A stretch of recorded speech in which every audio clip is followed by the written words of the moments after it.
السلام علیکم، another day اندر vlog. کیسے ہیں آپ سب؟ خیریت سے ہیں؟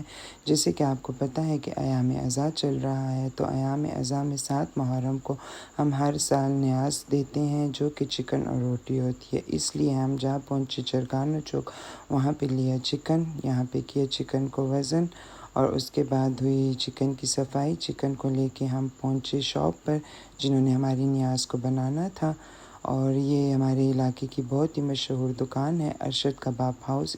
چکن دینے کے بعد میں چلا گیا روٹیوں کی شاپ پہ روٹیوں کا آرڈر دینے کے لیے. اس کو آرڈر دینے کے بعد نیکسٹ ڈے ہمارے چکن بن رہے ہیں. اس کو میرینیٹ ایک دن پہلے ہی کر لیا تھا، تو اس کے بعد یہ پک رہے ہیں. اب ہو گئے چکن تیار کرنے بعد چکن کو پتیلے میں نکال دیا کیونکہ اس کو گھر لے کر جانا تھا. گھر لانے کے بعد نان بھی آ چکے تھے، چکن بھی آ چکے تھے. اب باری تھی ان کی پیکنگ کی.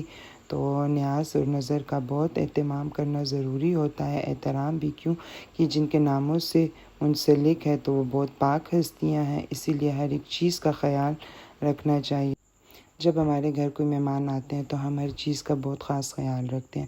تو جب یہ نظر نیاز ان کے ناموں سے منسلک ہو جاتی ہے تو پھر ہمیں خاص طور پر اس کا بھی احترام کرنا پڑتا ہے. اب ہم نیاز کو کر رہے ہیں پیک.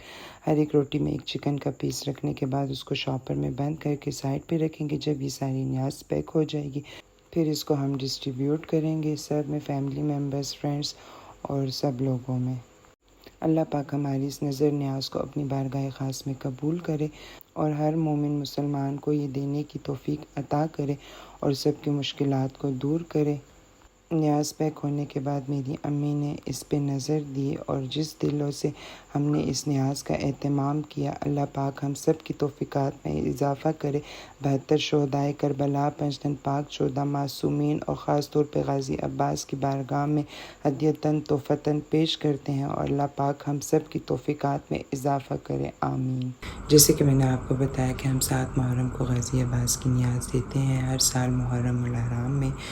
تو غازی عباس کون تھے اور ان کی نیاز 7 محرم کو کیوں دی جاتی ہے، تو میں نے کہا میں تھوڑا سا اس کا انٹرو آپ کے ساتھ کر لوں.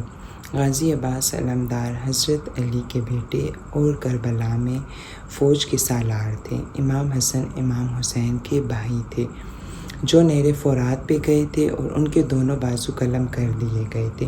نہر فرات پہ وہ اپنی 4 سالہ بھتیجی کے کہنے پہ پانی لینے گئے تھے کہ کربلا کے خیموں میں سے آلاتش کی آوازیں آ رہی تھیں. تو 4 سالہ بھتیجی نے اپنے چچا سے کہا کہ چچا، اب خیموں میں ایک گھونٹ پانی بھی نہیں، تو آپ ہمیں نہر فرات سے پانی لا دیں. تو چچا عباس نے بی بی سکینہ سے کہا کہ آپ اگر اپنے بابا سے مجھے اجازت لے دیں تو میں پورا نہر فرات ہی اٹھا کے یہاں لے آؤں.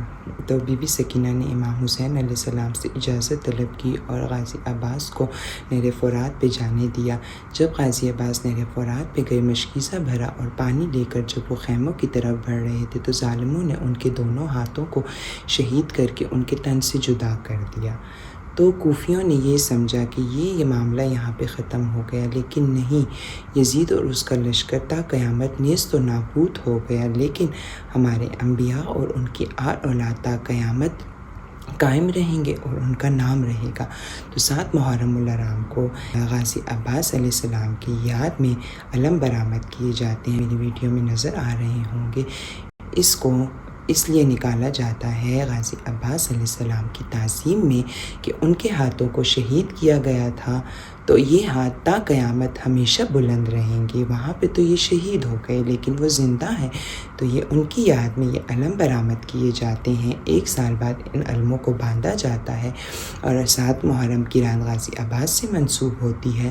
تو پھر جب یہ نشانیاں علم برآمد ہوتے ہیں تو اس کے لیے ہر مومن کوئی نہ کوئی نظر و نیاز کرتا ہے اور ان کی بارگاہ خاص میں ہدیۃً تحفۃً پیش کرتا ہے.